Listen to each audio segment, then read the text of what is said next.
Pasaron 160 años de esta gran batalla, poco conocida quizás a nivel masiva. Hoy vamos a hablar de eso y tenemos el privilegio de tenerlo aquí al querido arquitecto, historiador Jorge Rubiani. Acompáñenme, vamos a aprender de esto que sucedía hace 160 años.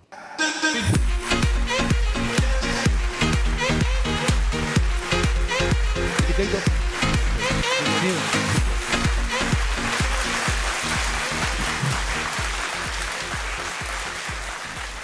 Suena distinto, 160 años, ¿verdad? Como que no es un motivo del que se habla mucho, no es una batalla que conocemos como la del Curupaytí. ¿Es así? Es así. Primero porque fuimos derrotados y perdimos toda preeminencia en el uso del elemento náutico para la guerra. Pero en general la gente, sobre todo la gente porque los gobiernos no recuerdan la historia, no quieren recordar la historia. Ahí hay demasiados elementos dignos con los que contrastar la acción presente, tal vez por ese motivo, pero en general en todos los países de América pareciera como que no queremos hacerlo, pero Paraguay sí tiene motivos, tal vez los únicos motivos que pueda recordar del pasado que hemos tenido. Y hay desde luego una prescindencia, una ausencia del Estado, una actitud hasta displicente, esto de cambiar las fechas, esto de anormalizar o popularizar en el sentido más despectivo del término, el hecho de que cuando van a un acto público van vestidos de champión, de vaquero y cosas por el estilo. Entonces ya se minimiza la importancia que le dan a la historia. Imagínense. Arquitecto, tengo el desafío, yo amo profundamente nuestra historia, por eso lo conozco a usted por referencia a sus libros, y el desafío que tengo es de aquella persona que quizás no conoce mucho, hoy se lleve por lo menos un pedacito de nuestra historia. Entonces me gustaría poner en contexto primero la parte ofensiva de la guerra de la Triple Alianza para poder entender dónde estaba el Riachuelo, por qué estábamos en Corrientes, si le parece, por favor. ¿Cómo no? Para comenzar, la guerra empezaba. Ya la habíamos comenzado con el Brasil en octubre del año anterior, del 64. Pero el 1 de mayo de 1865 se firma el Tratado Secreto de la Triple Alianza. Hay que detenerse en ese hecho, secreto. ¿Por qué secreto? Porque las estipulaciones del tratado eran casi ofensivas al sentido común.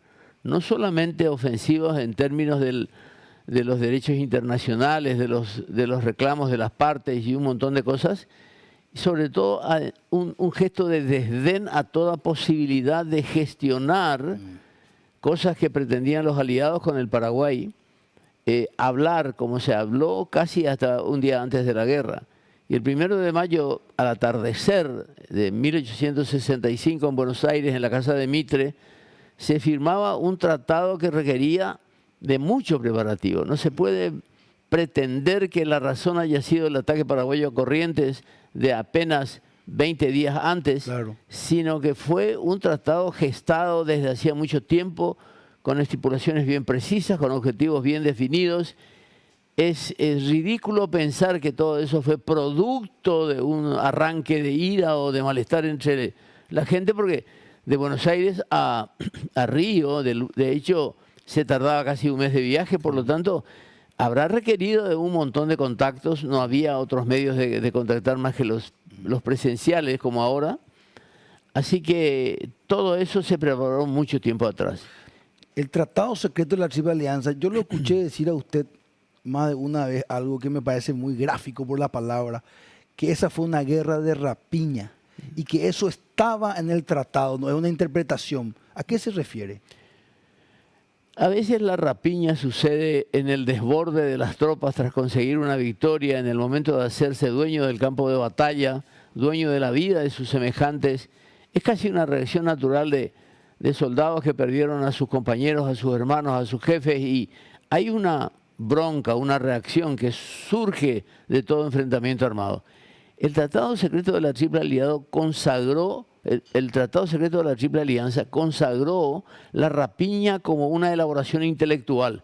Está en el tratado, está escrito vamos a rapiñar al Paraguay, vamos a robar al Paraguay, y además está escrito cómo se iban a distribuir el producto del robo.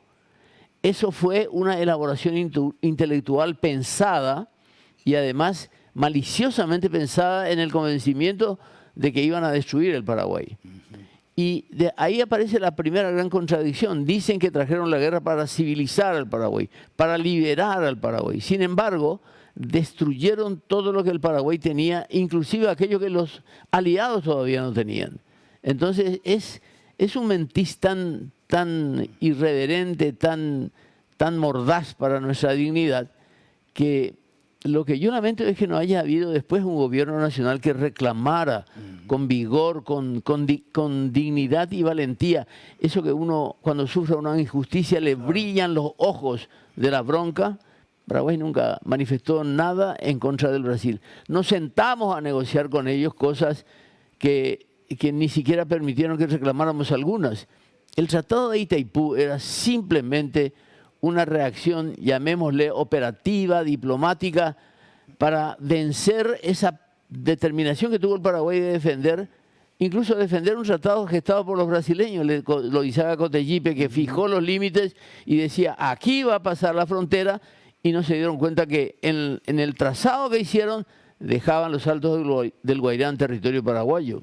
Entonces, es como si nos dijeran, si los Altos del Guairá no van a ser del Brasil, no van a ser de nadie más, porque marcaron la traza de Itaipú aquí para que inundara los Altos. Eso es inadmisible, nadie hizo eso jamás.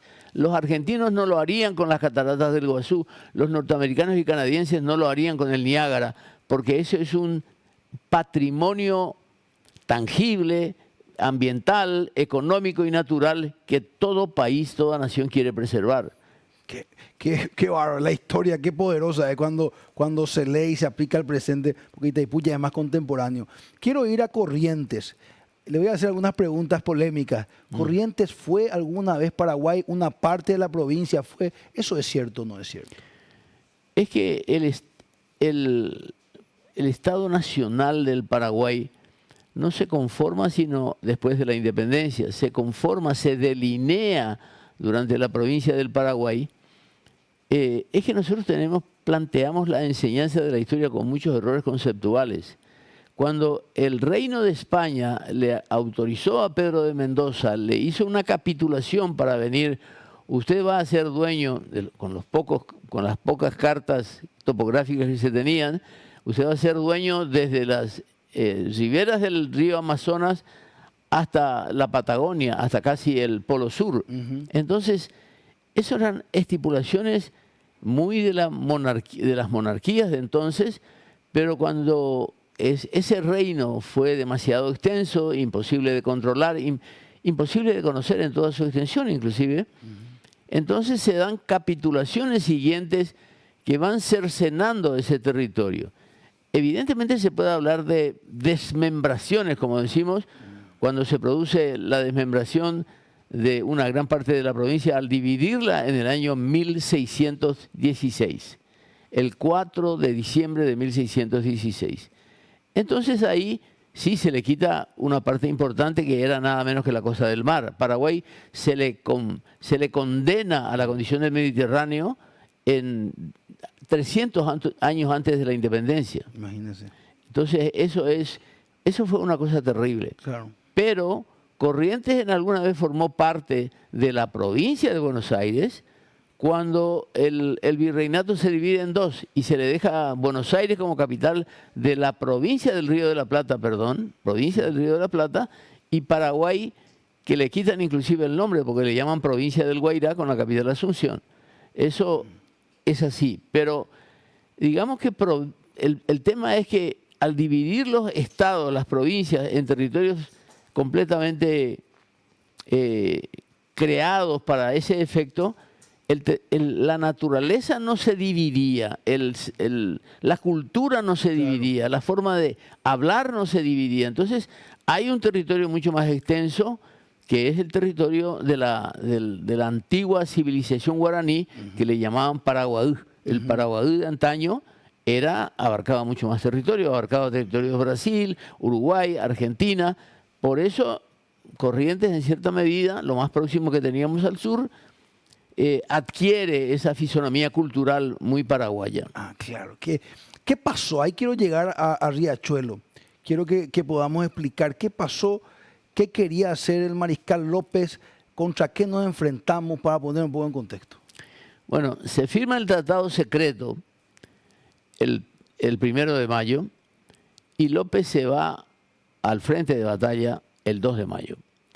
Llega a Humaitá y, bueno, llega el jefe, comandante en jefe, y decide atacar a los acorazados en sus apostaderos para que no se habituaran mucho a la naturaleza, al ambiente, conocieran más del territorio, darles una sorpresa, que fue su criterio en la primera batalla de Estero Bellaco, en la batalla de Estero Bellaco, en la primera batalla de Tuyutí, no dejarles estar mucho tiempo. Claro. Entonces el 5 de mayo reúne a sus jefes en Humaitá y les pregunta cuánto tiempo tenemos para llegar al apostadero de los acorazados. Antes de que amanezca, ¿cuánto tiempo antes tenemos que salir? Y todos dijeron a medianoche.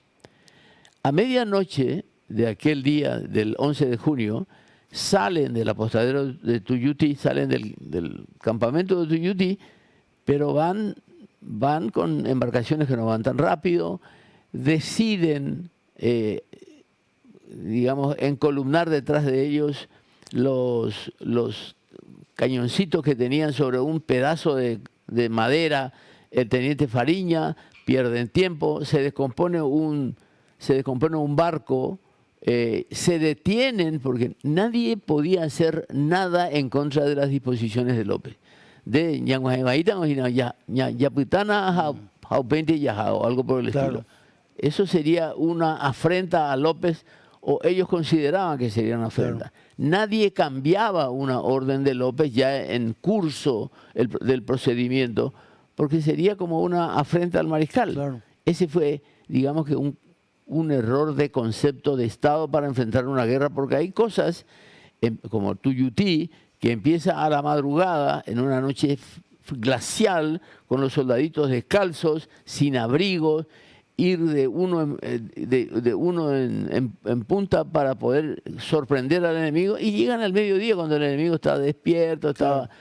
No hubo ni en Tuyutí ni en Riachuelo una posibilidad de sorprender al enemigo.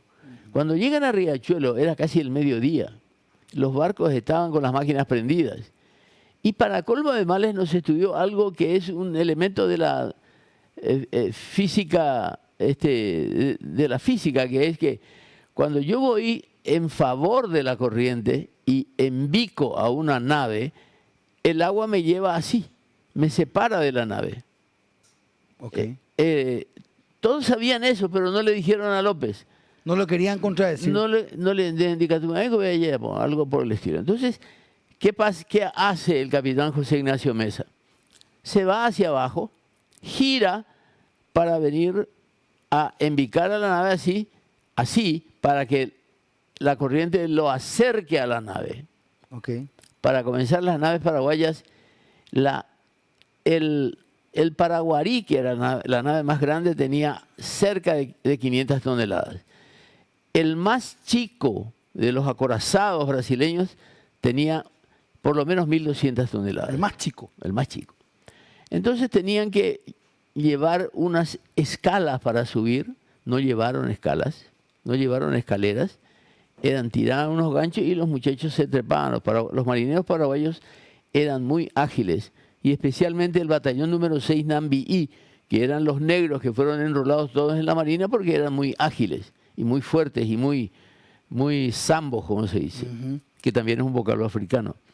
Así que se fueron, se les presentó el panorama, los acorazados estaban con la tripulación encendida de entusiasmo, no llegaron a tiempo, no se acercaron como debían haberse acercado. Si era de madrugada, sí podía haber sido para sorprenderlos nada más. Apagaron los motores, pero era inútil, se los veía en la primera cancha, claro, a 2 kilómetros. Claro. Imposible. teníamos menor capacidad. Cargamos con infantes los barcos para que tuviéramos mayor poder de fuego, pero la capacidad de fuego de los barcos paraguayos eran mercantes que cargaron, que instalaron cañones con cureñas de madera fijas, no eran cureñas móviles. Entonces, el Tacuarí tenía el único barco de guerra armado para la guerra, que tenía 448 toneladas, tenía una torreta giratoria, inclusive, un adelanto tecnológico que no conocían los aliados, pero era un solo barco y que fue inutilizado casi inmediatamente. Imagínese, en lectura que hice del tema, hablamos más o menos de 100.000 toneladas. La diferencia de tonelaje era gigantesca versus, porque dice que en Marina no hay que analizar buque contra buque, sino tonelada contra tonelada. Era muy grande la diferencia. Grande, no sé si llegarían a 100.000. Los acorazados que eran, no sé si 5, no tengo ese dato, pero no tenían más de 1.500 toneladas. Ah, ok. O sea que no llegábamos a 10.000. Lo que sí era importante era las bocas de fuego.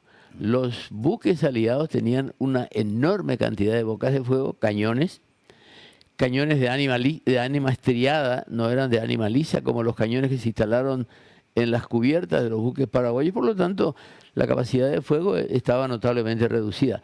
El factor sorpresa es la que animó a López a hacer ese operativo. El factor sorpresa que él quería enseguida, Yayapoque, y que nos llevó mal. Claro. Eso hay que reconocerlo. ¿No? ¿Y Brugués estaba en la costa de Corrientes? No. La batalla se hizo en la boca de un río pequeño que le llamaban Riachuelo, que está como a 18 a 20 kilómetros más abajo de Corrientes. Entonces ahí se instaló Brugués, que se movilizaba muy rápidamente porque Paraguay utilizó lo que le llamaban la artillería montada, que era poner los cañones sobre unas cureñas y con unos enganches para que 2 o 4 caballos los llevaran rápidamente por todos los lugares. Esa rapidez, esa agilidad de Brugués lo hizo muy importante estratégicamente. Y por ese motivo, como en un momento fue importante el cañoncito de Fariña, porque no era muy visible, no era muy fácil de acertar, pero Brugués se movía de aquí para allá rápidamente. Entonces Brugués se instaló en las barrancas del río para ayudar en el poder de fuego de los paraguayos, que estaba reducida. Yo me imagino, intentando entender, se habla más o menos de 400 bajas paraguayas y algo así como 120, 130 brasileñas, ¿verdad? Aún así se hizo bastante daño, se consiguió hundir un gran buque de ellos. Sí, pero eso es lo que se conoce como una victoria pírrica porque no ayuda al objetivo general. Lo de los números de baja, me acostumbré a no darles mucha importancia, sino que más bien el resultado general para la elaboración de estrategias posteriores. Porque hay un dicho que dice que la primera víctima de la guerra es la verdad. Y siempre vemos los partes de los previos a las batallas o posteriores a las batallas con números muy redondos. 600 muertos, 350 heridos. Muy difícil saber. Eso es imposible de detectar. Porque además hay una categoría de pérdida que no se ha dimensionado adecuadamente, que son los desaparecidos. Los desaparecidos porque probablemente no se tuviera tiempo, simplemente no tuvimos tiempo de verificar. No sé. Y el hecho de que hayan notado algunas ausencias no siempre significaba que estaban muertos. Significaba que aprovecharon el momento y salieron del mapa de la guerra, o murieron, o quedaron heridos o malheridos para morir después. Mucha gente quedó malherida, tendida en el campo. ¿Quién más los iba a reconocer, a recoger? Qué terrible, uno solo puede imaginar. Sí. Arquitecto, ¿qué pasó después? ¿Qué consecuencias tuvo esta derrota para el Paraguay? ¿Por qué es tan importante Riachuelo para la guerra? Es importante porque perdimos el dominio del río. Ya no tuvimos posibilidad más que, de hecho, todos los capitanes de barcos se volvieron en jefes artilleros. Se bajaron todas las armas que se habían montado en los mercantes perdidos estaban perdidos, y los demás sirvieron de transporte mientras no era desmantelada la resistencia de Humaitá, cosa que se produjo en la medianoche del 23 de julio de 1868. Casi 3 años después. Sí, Mucho tiempo se aguantó mucho eso. tiempo sirvió de comunicación, de transporte, de idas y venidas a Asunción, pero nada más que eso. Cuando se produce el acceso por el río Mandubirá, los barcos mercantes paraguayos estaban apostados en la boca del Mandubirá. Entonces vienen los brasileños cuando ya vencieron la resistencia de Curupaytí y Asunción y se meten por el Mandubirá. 6 barcos que terminan en lo que hoy conocemos como Vaporcue. Vaporcue no fue una batalla, fue hasta donde nos persiguieron los brasileños y ante la posibilidad de que les cerráramos el paso, cosa que no fue posible porque hubo una creciente tremenda en ese tiempo y los brasileños salieron. Ningún acorazado pudo perseguir a los buques paraguayos porque las curvas eran muy sinuosas y no era posible que el acorazado maniobrara en esas curvas. Eran lanchones, lanchas, chatas, etcétera, que le siguieron con un fuerte contingente brasileño, es cierto, pero nada más que eso. Claramente. Saliendo un poco del riachuelo, creo que hemos podido abordarlo. Esta guerra, arquitecto, ¿era evitable? Y sesgo un poco acá mi pregunta. ¿Por qué se armó tanto Carlos Antonio López? Hay un mito que dice que Carlos Antonio le dijo a su hijo siempre con la pluma, no con la espada, pero sin embargo uno mira los hechos y ve que armó el ejército. ¿Esto era evitable o no, principalmente con el Brasil? La guerra no iba a ser evitada por la determinación que tuvieron los aliados de destruir al Paraguay.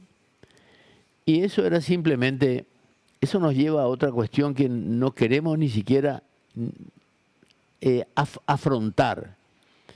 ¿Por qué decimos que el Paraguay era una potencia si no teníamos territorio, no teníamos población, éramos mediterráneos, en ese momento una potencia sin posibilidades de comerciar con el mundo?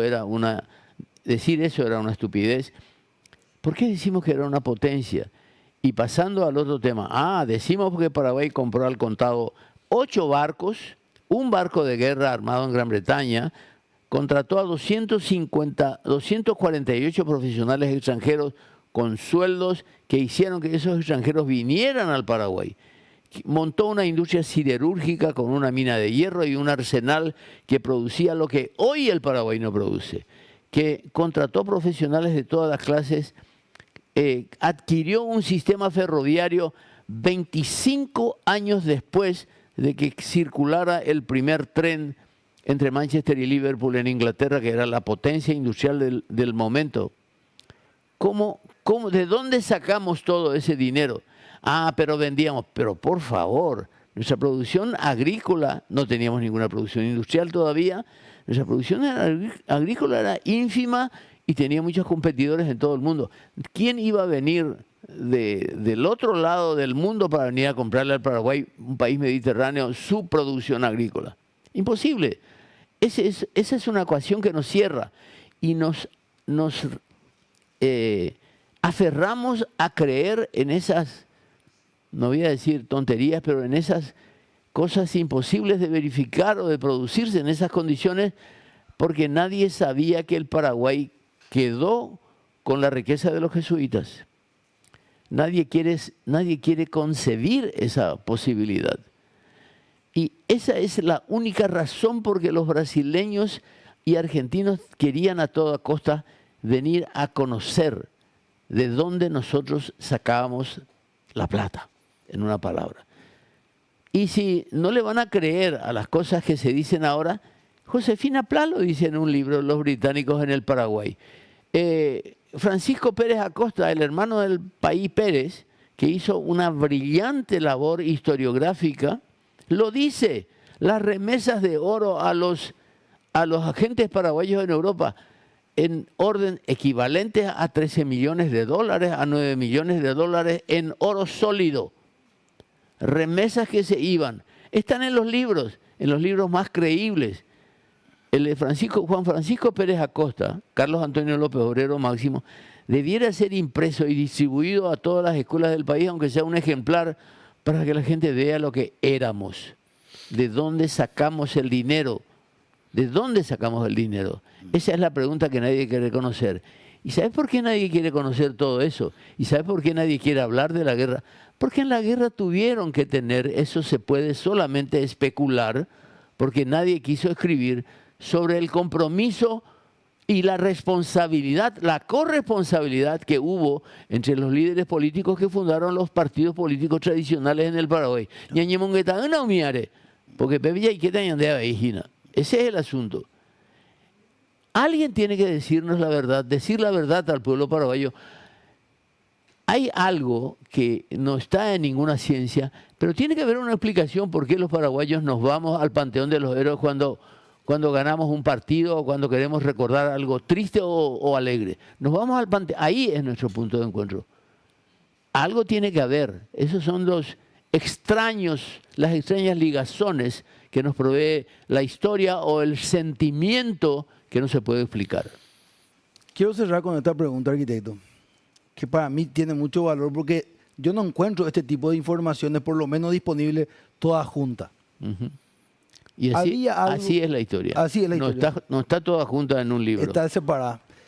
Había realmente algo con la cosmovisión de ver la vida del Paraguay. A ver, son casi 60 años, 50 años de Francia, por lo menos del Paraguay independiente. Teníamos una comunidad que le gustaba compartir. Nos costaba mucho que ese liberalismo entre, esa forma de ese libre mercado que hoy es tan común. Había algo de eso. Éramos tan diferentes los paraguayos a nuestros vecinos, porque el Brasil o el imperio del Brasil era un estado esclavista. Uh-huh. Era lo que nos querían liberar a nosotros. Sí. Los otros tenían problemas internos, era el liberalismo de Mitre. ¿El Paraguay era realmente tan diferente en su cosmovisión económica? Absolutamente diferente. ¿Es cierto eso? Absolutamente diferente, porque además el Paraguay es el país indoamericano por excelencia.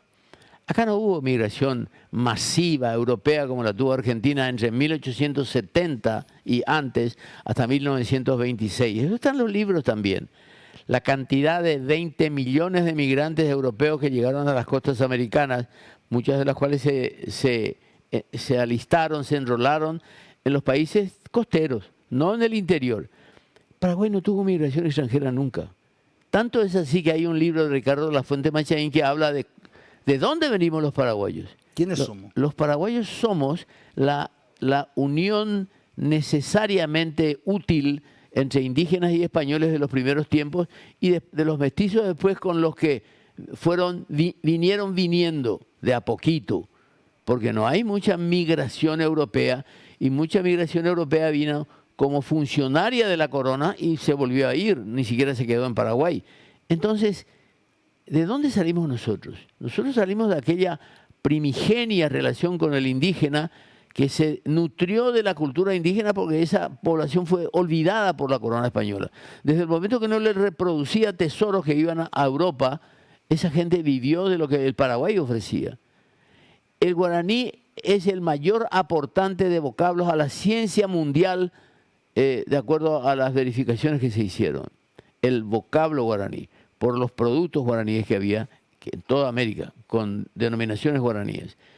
No es cuestión de fanatizar a la gente o de fantasear con la historia. Apelemos a las investigaciones. Si hay alguien que tiene una versión diferente, una fuente diferente, sepamos lo que dice, confrontémosla, porque hemos llenado de fantasías nuestra historia. Eso de la amable disposición de los indígenas. Acá hubo algo así como 52 guerras de naturales contra europeos en más de 100 años. Acá hubo 5 guerras de resistencia en el corto tiempo de la fundación de Asunción hasta la despoblación de Buenos Aires. La gente no fue amistosa, feliz, no. Tenían una cultura que determinaba que si alguien se emparentaba conmigo, si alguien tomaba a mi hija como mujer o esposa, ese alguien se emparentaba con toda la familia, con toda la nación, de alguna manera. Entonces hay muchas cosas. Hay historiadores que dicen que el Paraguay no tuvo, por suerte, no tuvo la invasión negra en el componente poblacional. Mentira. Hay fuentes, hay censos antes de la independencia que teníamos el 20% de negros en la población. Y esa actitud del pretendido linaje que no tuvimos hizo que enturbiáramos muchas de las verdades que la historia nos cuenta. Wow. Si nos reencontramos con quienes somos realmente, ¿te parece, doctor arquitecto, Arquitecto que nomás. podemos encontrar cuál es la receta ideal para nuestros tiempos?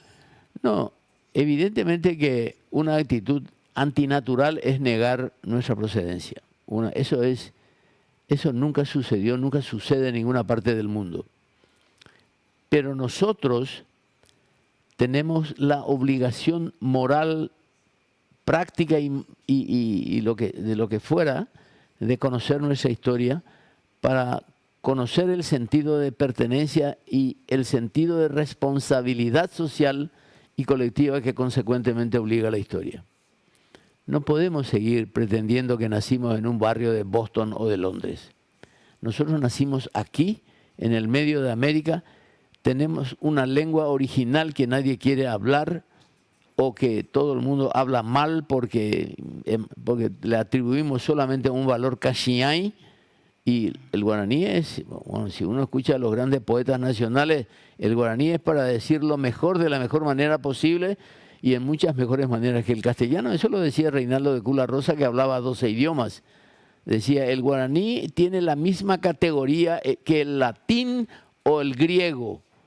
Y eso dicen dos historiadores uruguayos en un libro que dice, el guaraní tiene para la civilización americana el mismo valor que el latín para la europea. El mismo valor. Imagínense. Gracias, arquitecto, por este espacio, De nada. por venir acá a conmemorar esta fecha tan importante. Creo que va a llegar a mucha gente esta entrevista. ¿Sabes qué quiere decir conmemorar según Ortega y Gasset? Conmemorar es recordar solemne y públicamente lo que somos. Solemne y públicamente. No podemos conmemorar cuando el presidente que se va de Cachiñay a cualquier auto público determine cambiar los feriados como si fuera su cumpleaños. Imposible. Es un acto de irresponsabilidad que debiera haber merecido por lo menos una interpelación de una de las cámaras que tenemos. Se pasó para el lunes el feriado de mañana. Pueden pasar para la Navidad, así hacemos todos juntos, ya que tanto quieren el turismo. Entre paréntesis, no hay un solo lugar turístico del Paraguay en condiciones de ser visitado. Yo lo he recorrido. No hay nada. Humaitá es una vergüenza. El estero de Ñembucú se ha secado porque un tarado quiso convertir en terrenos para la agricultura y la ganadería. Cuando ya Moisés Bertoni, si hubiera leído el libro, Moisés Bertoni lo dijo 100 años atrás, eso no es apto para la agricultura y la ganadería. Hoy es un desierto. Ni los animales saben dónde ir para tomar algo de agua. Imagínense. Bueno, esta fue la entrevista que nos entregó el querido arquitecto, escritor Jorge Rubiani. Espero que haya llegado este mensaje. Tenemos ahí un mensaje del doctor Euclides Dire que quiere comentar, por favor. Doctor. No, yo celebro no solamente la presencia y la ilustración de Jorge Rubiani, sino por sobre todas las cosas su irreverencia ante esa solemnidad ficticia de quienes dicen conocer nuestra historia y en realidad la ignoran, o si la conocen se avergüenzan de ella. Y efectivamente creo que lo más importante esta mañana es que Rubiani recupera el ñanderecové, el ñandelaya, el ñandé.